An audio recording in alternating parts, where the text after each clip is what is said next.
Friends, welcome to KNAV's Corporate Finance Podcast. Today we are going to discuss within M&A the legal nuances, the financial nuances, and the tax nuances. For this, we have a panel of three of us. And we'll first start with Amit Aggarwal. Amit is a senior partner and a managing partner at SHG and Partners, a renowned law firm. He practices corporate law, focusing on M&A and private equity deals. Amit, thank you for being here. Thank you very much. We will also be joined by Uday Ved, Senior Partner Tax, Global Equity Partner in KNAV. We will discuss with Uday about all the tax aspects of M&A, and we try and bring out some practical nuances in law, in finance, and in tax. With that, I will go over to you with the first question to you. When we look at global risks, and we are in a risky world today, with geopolitical risks, we are seeing transactions being put on hold. Basis what you are seeing today in the deal landscape, what are some aspects that promoters, founders miss to negotiate or to discuss during a term sheet stage, which could then cause a problem when we go to the SPA stage?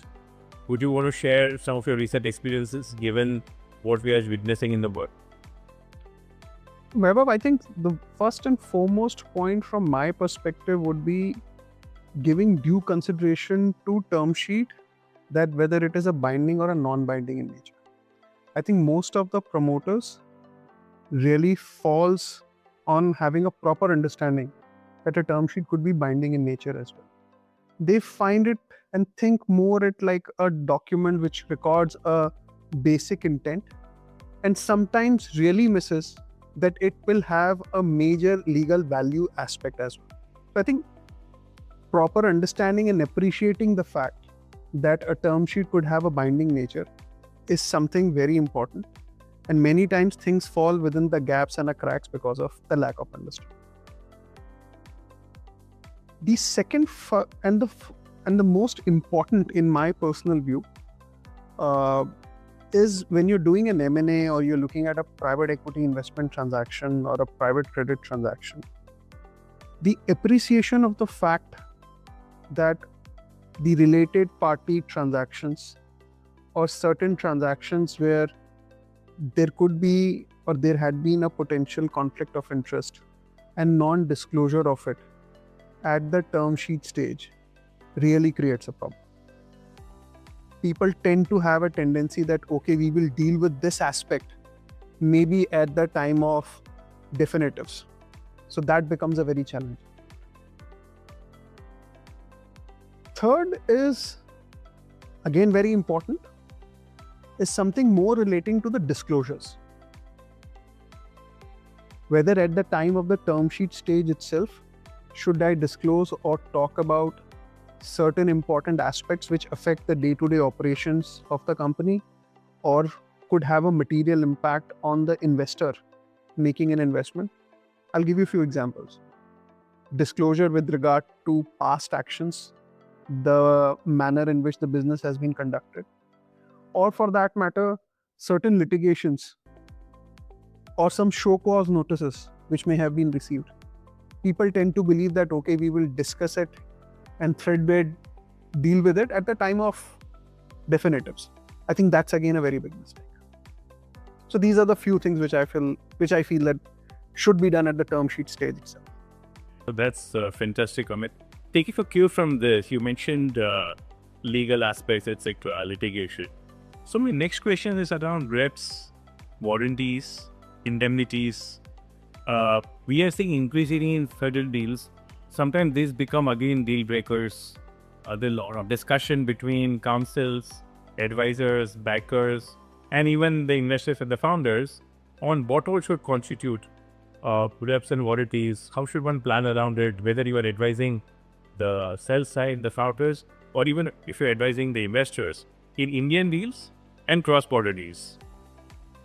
So I think one important aspect on the representation and warranties, which is very important insofar as India, and I think it is equally true in the emerging economies also, is the disclosure of certain key aspects, which we call the representations. And also the warranties, which basically means that how you will continue to conduct the business. if I look at a scenario which is a decade and a half back, people were not paying too much of a heed on the representations and warranties. But I think time has really changed. There have been many cases now in the legal domain in India itself, and I'm sure similar stories are there in the emerging world as well, where transactions have actually fallen through because of misrepresentation or not making a proper disclosure. There's also a very big shift from being very generic in terms of a disclosure, then now to be a very specific issue-based disclosure. So people prefer to have a specific issue-based disclosure disclosed in a particular fashion. Now that's one aspect onto the disclosure. The second aspect is, when you talk about a disclosure, how do you quantify that?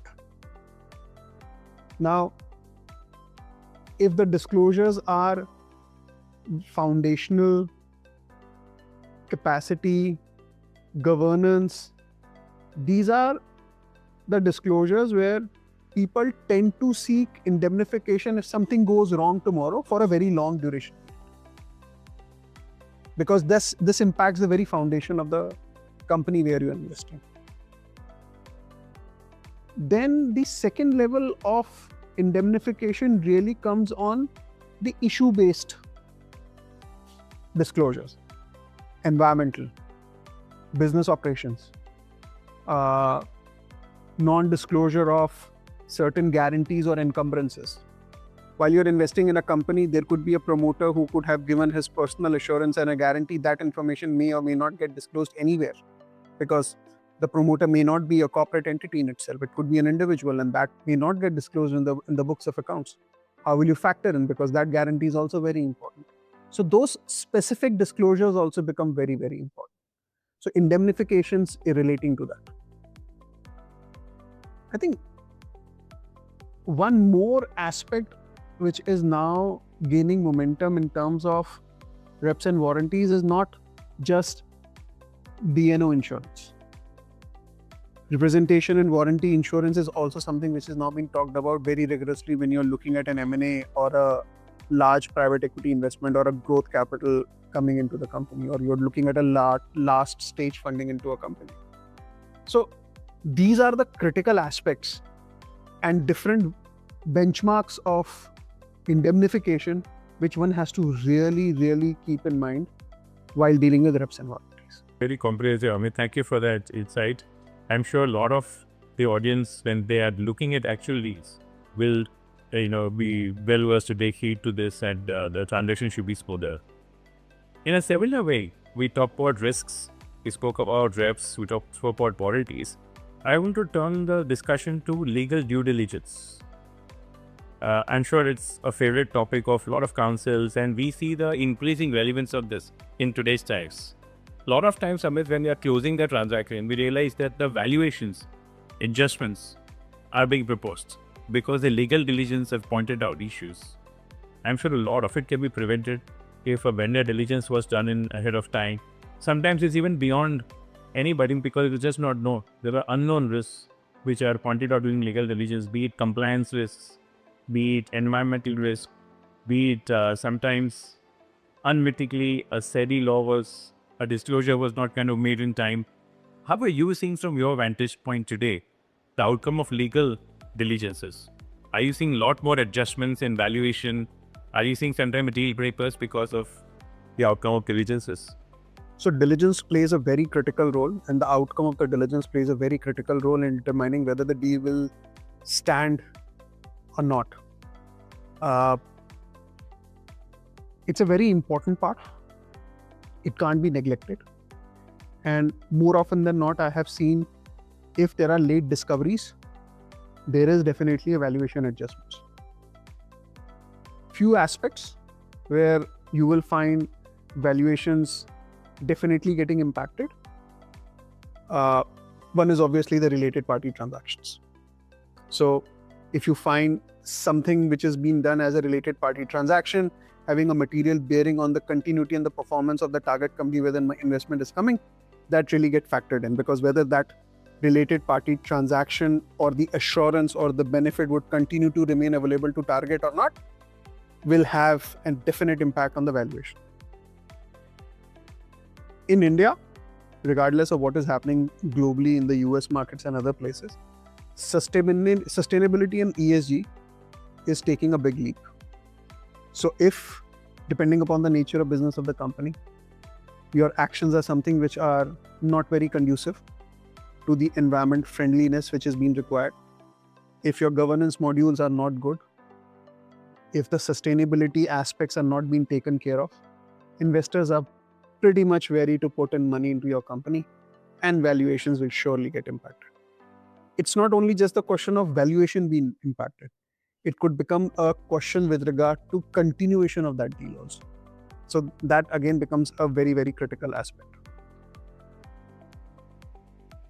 Depending upon the nature of business activity you are in, working capital adjustments, kind of cash flows which are coming in a retail business, if they are not being properly documented, if they are not being properly accounted for, and there are gaps that you could find off, it could lead to a lot of adjustment at the valuation, because working capital adjustments actually happen by a time when you come near to a closing date, because adjustment will happen once you determine a value on a particular date. Vendor diligences, you also spoke about it. That's an aspect which is very, very critical. Is there a particular preference being given to a particular set of vendor or vendors? Whether that particular vendor is really in a position to continuously provide the support and the services which the company needs, that also becomes a very big challenge point in determination whether this kind of an activity can sustain or not. So diligences will have a lot of findings. There could be working capital mismatch, there could be, in terms of the financial services, asset liability mismatch scenarios, which really impacts on the deal. Regulatory findings.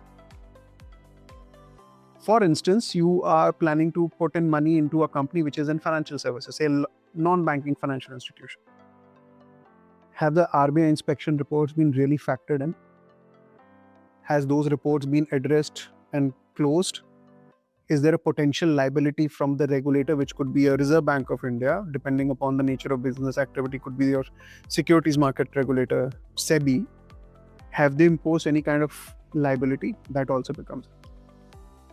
Also, investors are now getting very, very conscious on one more aspect. How good you are with regard to your regulatory compliance.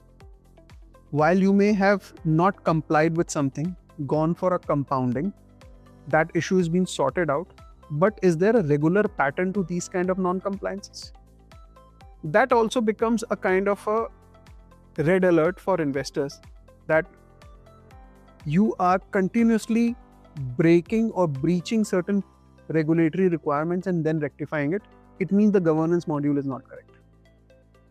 So I think investors are very, very conscious on these aspects to look at whether they would continuously supporting the target or not. Oh, this is excellent, Amit. You covered deal risks, you covered reps and warranties and indemnities, and now legal divisions. I think transactions don't get complete. Each one of these three really are done. And again, I want to pick your point. One last question for you, Amit, is should the promoters or founders, how important in deals should they be in readiness as a vendor DD to be conducted in advance? Does that advance or does that help in closing the deals faster, getting the issues solved faster? Now, we always hear that larger deals, yes, the medium size, smaller deals, offshore, but what is with your own experience where in efficient closure of deals? I think I'll come to this particular question from the perspective of my experience of dealing with Indian companies and certain cross-border investments being done by foreign investors in India. I think when you look at a large corporates, you would find that there is a complete understanding with regard to preparation and diligence. Middle class business or MSMEs or SMEs, I think there is an awakening now. People are realizing that it just can't happen that one fine day an investor will come and start knocking your door, and you will open the door and he will put in the money. You need to remain prepared and trigger ready for an investor to look and evaluate the proposition. So I'm seeing the change happening, but change is gradual. It's not very spontaneous, which it should be, because people should really appreciate that all the records should be kept in a proper manner. Compliances need to be documented properly.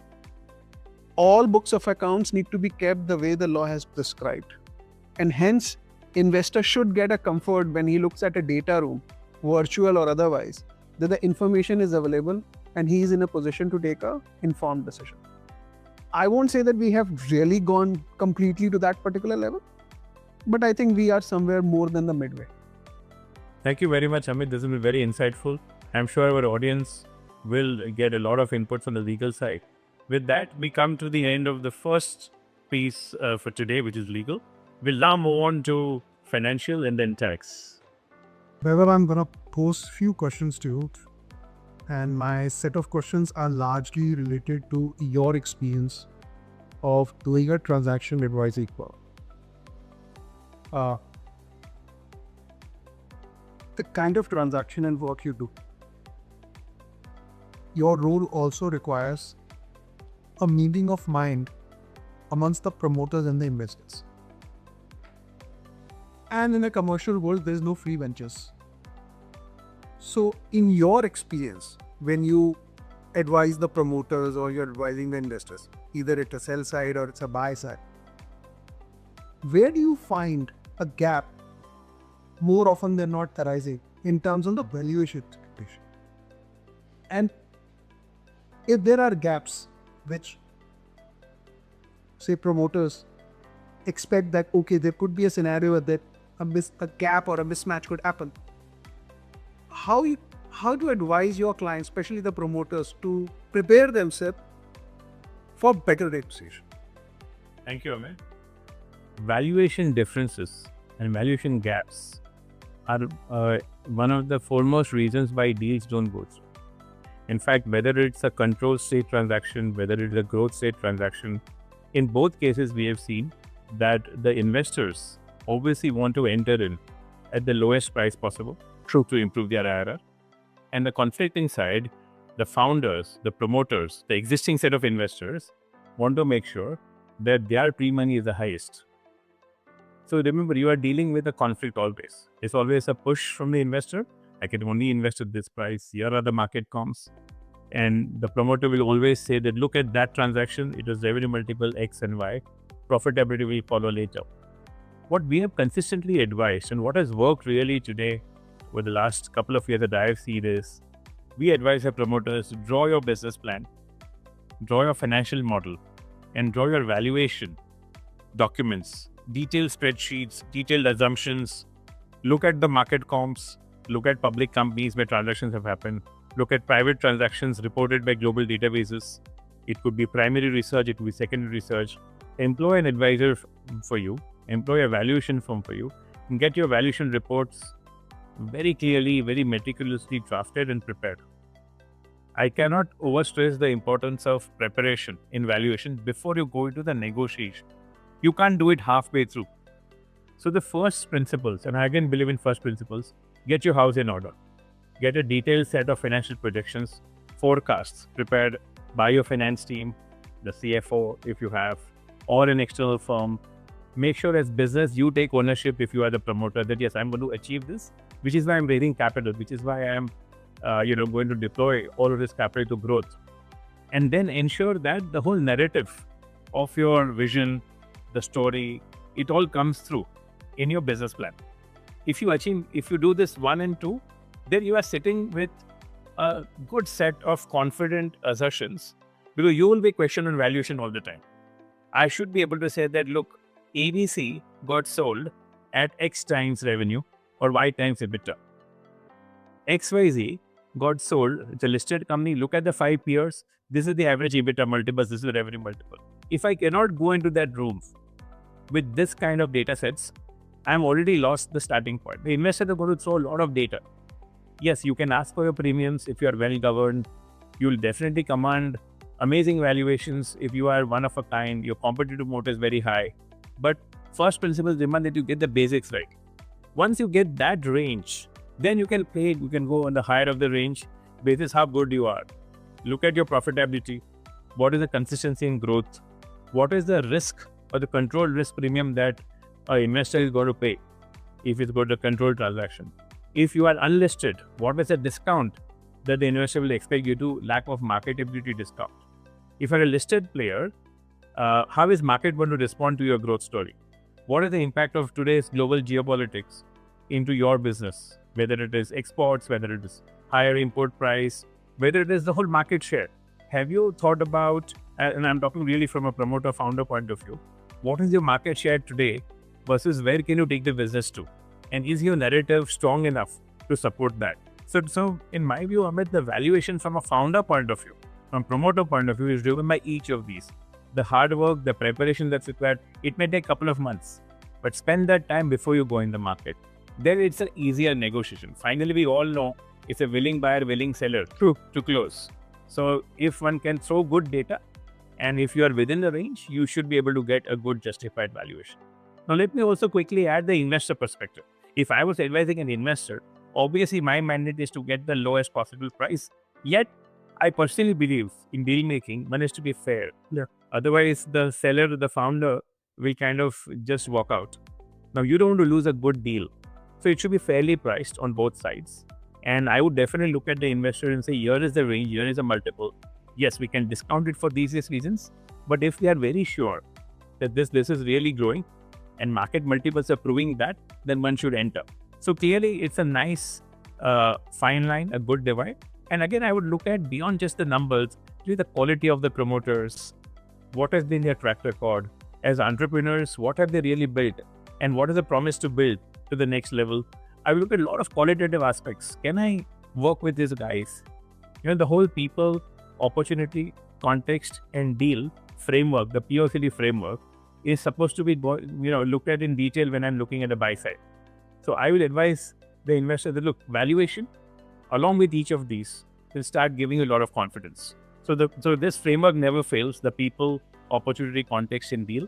And when one starts analyzing this, if you are hitting a winner and at a reasonably good price, you should shake hands. So that's how I would look at the valuation gap and addressing that. This brings us to a very interesting point. I'm sure you would have heard devil lies in ethics. And you are a transaction advisor. I'm a lawyer background. So when we look at a transaction, either from a sell side or from a buy side, we would try to see what are the gaps. Sometimes we try to fill those gaps. Sometimes we try to bridge those gaps. Now, when we usually look at a transaction from an investor perspective, we always try to look at, as you rightly said, to do a deal at the lowest or the most optimized price, if I may say so. And in order to achieve that, many a times we look at a scenario which brings us to a point of the quality of earnings or working capital adjustments. In all manufacturing or some of the various service companies, quality of earnings and working capital adjustments becomes a very important point and sometimes very contentious one. Founders and the promoters would try to delay having a discussion on this. They're not sometimes fully prepared to talk about it. What is your advice that how management teams should prepare themselves at the diligence stage itself, so that they should not have a surprise when we come towards the closure or the signing of the transaction? Again, great question, Amit. In fact, this is the starting step when we are engaged by founders or promoters or sellers, the sell side. When we do our vendor diligence, we may not even issue a diligence report, but we start with this quality of earnings. What is your revenue? What is your revenue recognition process and policy?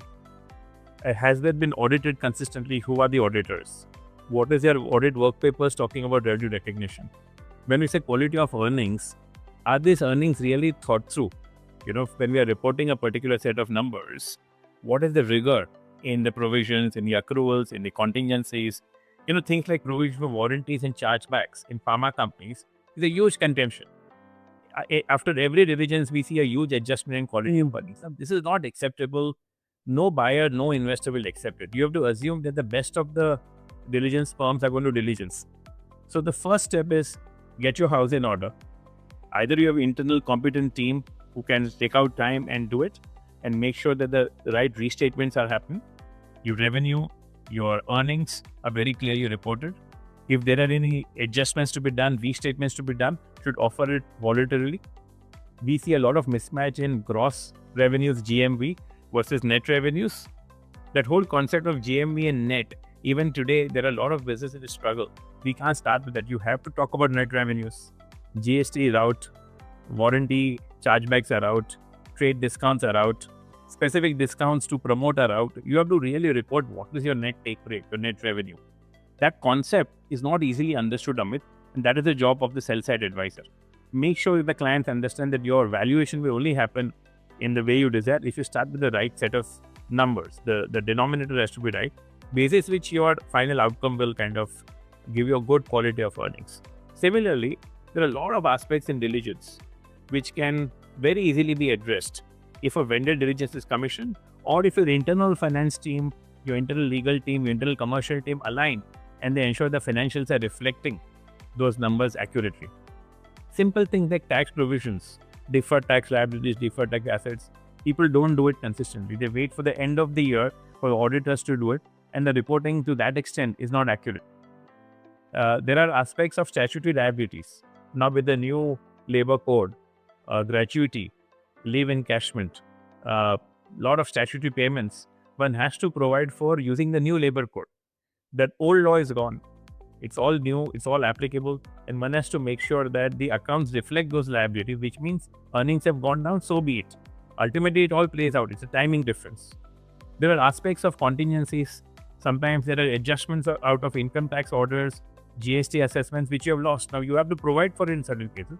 Certain cases, disclosure. The quality of earnings will bring out sooner or later each one of these. One can't escape it.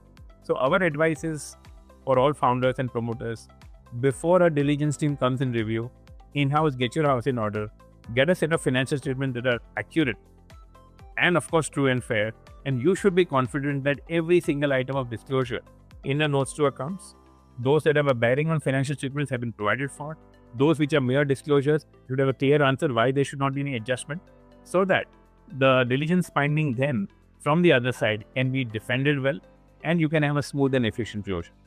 So, taking it a bit further, what is your experience in terms of some of the recent, growth stage investments or a control related transactions? How this kind of a preparation impacts the deal consideration and how it evolves between the parties in terms of whether there should be an upfront payment or there should be payments linked to earnouts, or promoter should continue for a certain period, or a founder should continue for a certain period and deliver the performance in a particular way. How does this signal the investor's confidence and their risk appetite in today's app? Again, a great question, Amit.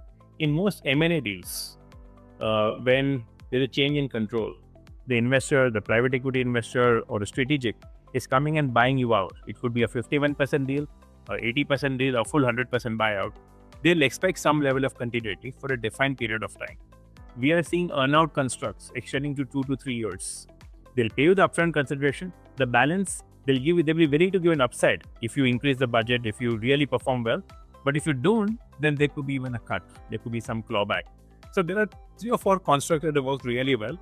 One is clearly have employment agreements in place with the founders and the key management team that this is what we expect from you. Here are the KRS that are defined.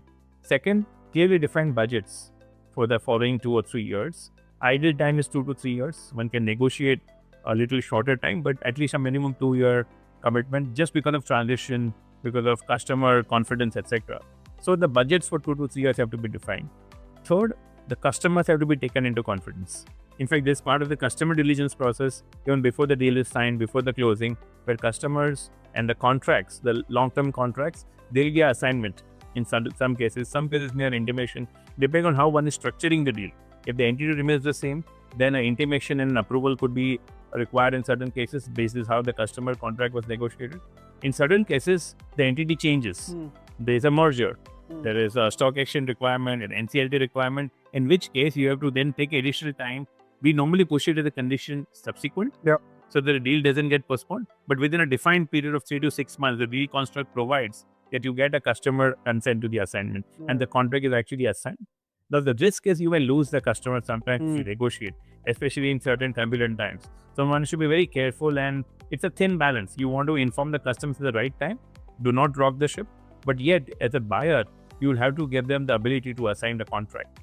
Then there are aspects about, when we talk about closing, it's important that promoters and founders recognize that the more diligent you are, the faster will the investor count their ability to what you're trying to do. Correct. So again, some of the best practices there have been that expect that everything about you will be unearthed. Whether you say it or no, it'll come in diligence. Whether it's a commercial diligence, whether it's technology diligence, legal diligence, of course, financial, commercial. The commercial guys will look at a few things. The rest of the thing, they'll ask the specialist to go and take a look. The specialist, that's their job. They're getting paid for it. So you have to assume that everything about the business is going to be asked, which necessarily means that you have to have data room readiness. If there are some issues, bring it out, transparently disclose, and say that there are 15 items here, which we may not be fully compliant, but here is how we are going to address each one of them. I think that transparency increases the confidence to a tremendous extent. Right. Normally, when an investor is coming in or a buyer is buying the business, controlled, he is not going to leave anything. It's a 6 months diligence process. That's the bad news. It's not going to happen in 3-4 months if it's a larger transaction. If it's a smaller transaction, one can be much faster. But remember, the speed of diligence and the speed of closure is directly proportional to your readiness. And also to the kind of a nature of business activity you are in. Yes. See, for the service business, it's easier to clear faster. However, in today's times of AI, and we have looked at AI deals, they're not just looking at financial and tax diligence or legal diligence. They're looking at how was the code written, what is the machine language training that happened, what set of data points were provided, what is the sanctity of each of these. So people are going far, far beyond just the routine diligence. Is a lot more technical today, because once the investment is made, it's an equity investment, the point of no return. So again, this is very critical that we are ready. Right. And I think that readiness brings in faster closures, better valuations. The deal breaking shouldn't happen. The adjustment should be lower. And all in all, it's a good experience for both the buyer and the seller. So I think disclosure, doing things right, building confidence, all these are very, very critical aspects in terms of bringing both the parties together and having as lesser adjustments as possible at the time of signing. Thanks so much, sir. Thank you. So we spoke about today on legal aspects. Then we spoke from our transaction advisory perspective. Let's just now get into the tax regime and a tax tool. So when you look at a private equity transaction or an M&A transaction, from a structuring perspective, in your view, what are the common tax inefficiencies you see the promoters walks into when they begin negotiations without really thinking through or doing proper tax plan? I mean, this is a very important question. Feel this, and I face this day in and out in many transactions. And I would like to put this in two parts. One is from a promoter's perspective, which is selling his business or selling the shares. And second, the company itself, the project or the business which is getting sold. From promoter's perspective, the most important aspect of taxation is the capital gains tax. Which is when you sell the shares of the company or sell the business, capital gains tax liability. Fortunately, the entire capital gains tax regime has now been centralized and rationalized in last 1.5 years. And any shares which are held for more than 2 years and then they are getting sold qualifies as a long-term capital gains. And the tax rate on that is 12.5%. There were different rates which have been now rationalized, so which is a good part. With surcharge, effectively it can go up to 14 to 15%. So I think the key part from a promoter's perspective is how to plan the capital gains tax liability. Okay. And we have seen in many service industries or IT companies, whenever the consideration gets decided, it is a fixed amount which is being paid, and there is also a lot of earnouts which happens over a period of time, subject to the promoter and the key group deriving certain value or achieving certain targets. From a tax perspective, capital gains tax is payable on the transfer of a capital asset. So the taxable event is transfer of an asset. The private equity investor or the investor would always want the 100%, as an example, wants to buy the 100%. So want the shares today, but the consideration may get paid over on a contingent basis or on an earnout basis. So the structuring of that becomes a very, very important, in a manner that the entire consideration becomes capital gains and not a normal income, because that's another part for the earnout that becomes more an issue. And the second part, you are getting part of the consideration today. The balance may come on a contingent basis, or it may come on an earnout basis. So the tax hopefully should be on the basis of the consideration actually received. Last thing you want is, for the taxable event is the transfer of shares, which has happened today, right? Ideally, you should sell the shares also in parts, but it doesn't happen in fact. So the investor would want the control over the company. So that's one part, capital gains, which becomes a very, very important issue, particularly in all the private equity transactions. And most of them is a secondary transfer of shares. But we also seen the primary infusion also and a secondary infusion also. So the valuation becomes an important. There are gift consideration under 56 to 10. Those need to be seen. And if the private equity investor is a non-resident or foreign company, the FEMA pricing guidelines come into the picture. Yep. Transfer pricing becomes relevant. So those are the factors from a promoter or a seller perspective becomes important. From a company perspective, which is getting sold, which promoter owns, there are a lot of diligence, tax due diligence, which should be done in advance. So there could be tax litigation, right? We don't know that, and how much the investor is going to acquire the company. And so the entire liability will shift with the company. So the tax due diligence brings out this tax litigation, whether sustainable, not sustainable.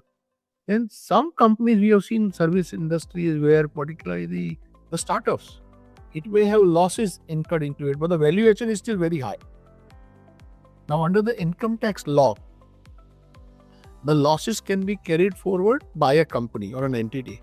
But if there is a change in the beneficial ownership of more than 51%, then the losses get lost. So unless you plan that from the perspective, that may be an issue, and the investor may then discount the price, right? Because the losses which it has, which can be carried forward and set off against the future business income, can be lost because of that. And the last part I would say, I've also seen a lot of promoters where they acquired, earned, businesses grown over years, profits have accrued, and rather than taking the money out, we also seen people have invested in same world properties. Yes. Now that's a very important part. Taking it, and the investor is not interested in the involved property. He said, okay, take this out and then give me the rest business. Taking the involved property out, there's this first capital gains on the property and then sale of shares, double tax, right? Also, there is a stamp duty. Yep. So how do you do? Do you do a demerger? Do you do a spin-off of rest of the business where the investor can take place? Do you do a slump sale? So take the business out, but the property still remains in your own company, right? Those are some of the aspects we've particularly seen, and even those companies which actually go IPO route, the capital market does not recognize the value of the involved property. Okay, so you have to take that out. So from that perspective, promoters have to make sure that where there are involved properties, and we have seen that in number of cases, be it commercial properties or residential properties, you need to take that out. And the planning before the final say is very, very important before you get into the discussion. So I think these are some of the aspects which are relevant from both promoters' perspective and also from the company perspective. Whether one should sell the shares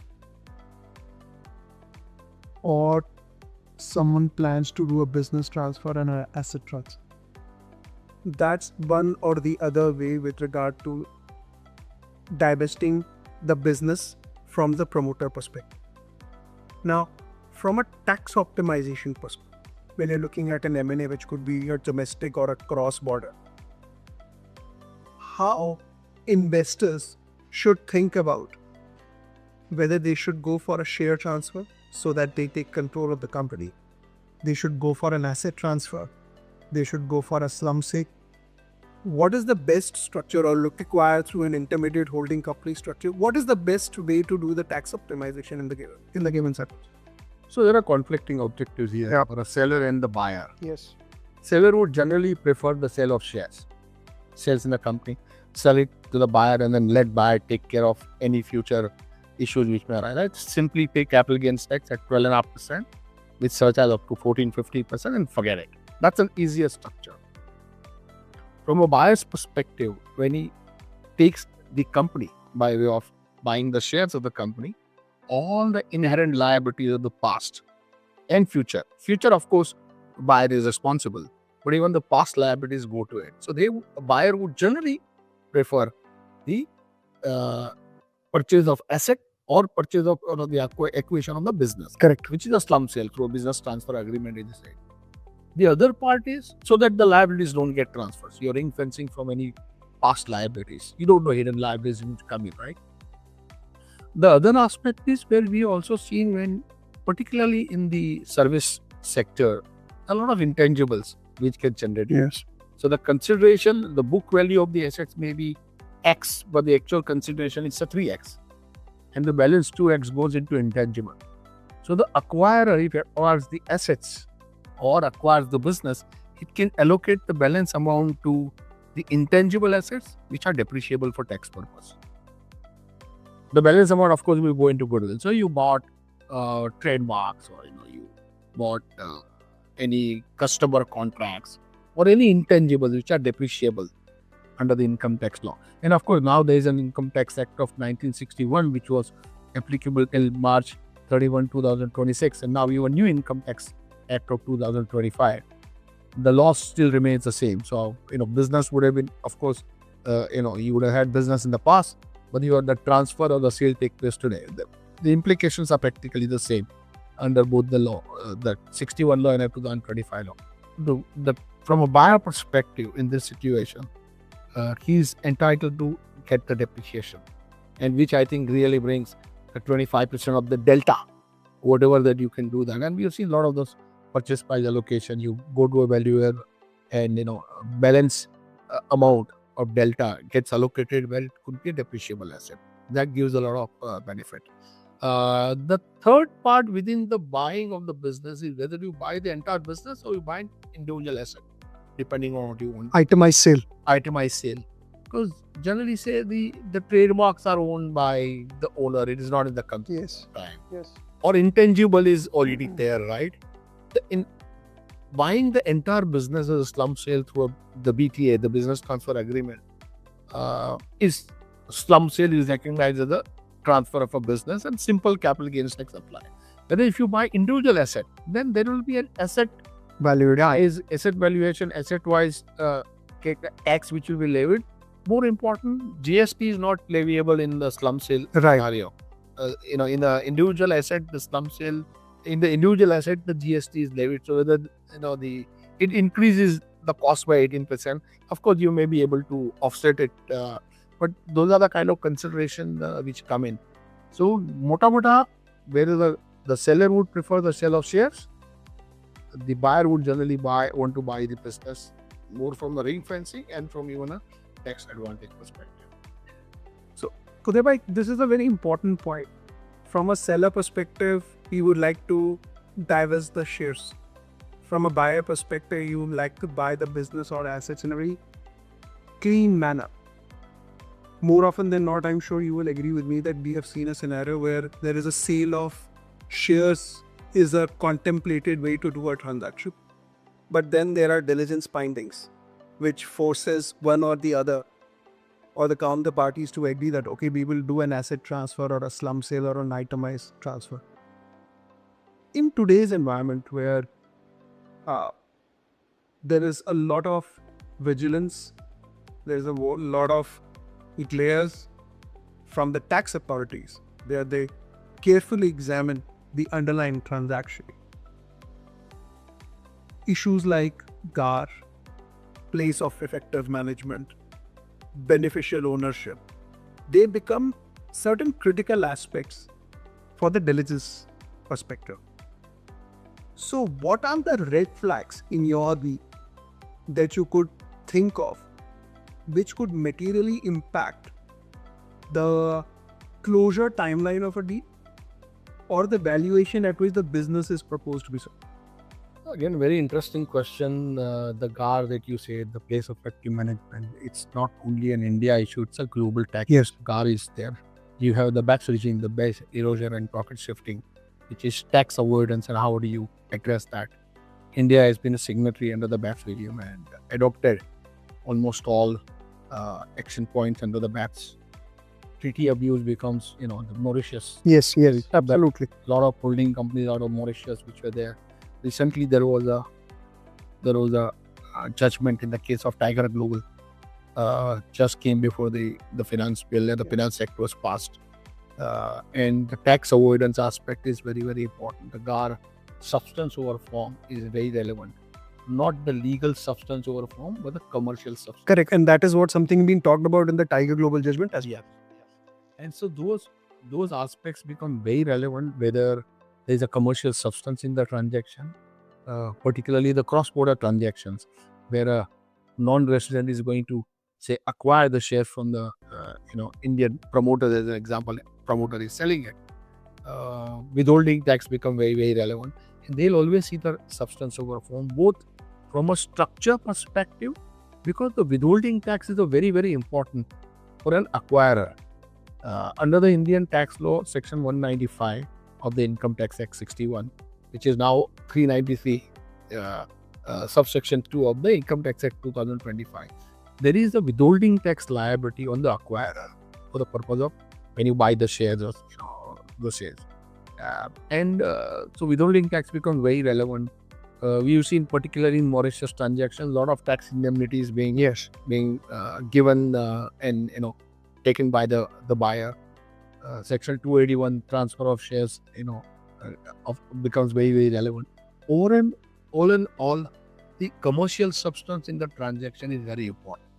Right? Otherwise, the buyer will say, why should I take a risk? I will deduct the tax at 15%. You go and file the return and find it out. And that impacts the cash flow. Yes. So the substance becomes very, very important from that perspective. And tax due diligence will grow these aspects, both for the promoters and for the company wherever there are issues. So those become very, very relevant, particularly Tiger Global. Interestingly, just a week back, the CBDT issued a circular both under the Income Tax Act 61 and under the Income Tax Act 2025 in connection with grandfathering of the investment. But a lot of investment which would have been made very old, and the grandfathering date was April 1, 2017. So any shares acquired before that are outside the scrutiny of GAR. And there was always in Tiger Global exactly was something on that subject. The CBDT recently clarified that those investments will be grandfathered. Hopefully, with that, the litigation for those past will close down. But still, Tiger Global is an example. The other aspect was the entire indirect transfer of shares. Because what has happened is, you asked a question on holding company structure. So you may not buy the shares of the company directly, the Indian company shares, but through an intermediary. Holding company as a shareholder. So shareholder the non-resident shareholder will sell the shares of the holding company outside India. Or a resident promoter is now allowed to invest under the ODI guidelines, right? Subject to the round-tripping angles and whatnot. So you are selling those shares. When you transfer it, in the past it was not subject to tax, but now there is a tax on indirect transfer.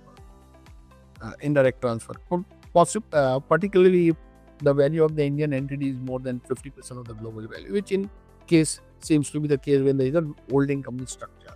So those indirect transfer become relevant. Supreme Court in the case of Tiger Global held that in case of indirect transfers are not subject to the treaty benefits. So that also could create a structure. We recently had a transaction, something similar, and we stuck to the transaction as direct sale of shares. We still, the treaty benefit is applicable subject to GAR and commercial substance and everything. But on indirect transfer, both the CBDT's view was and also held in Tiger Global that indirect transfer don't give you the tax treaty benefit. Okay. So those questions become very relevant in the cross-border structures. Yeah. Right. Well, I think that's very helpful, Uday. Thank you very much for your time. Thank you. Thank you.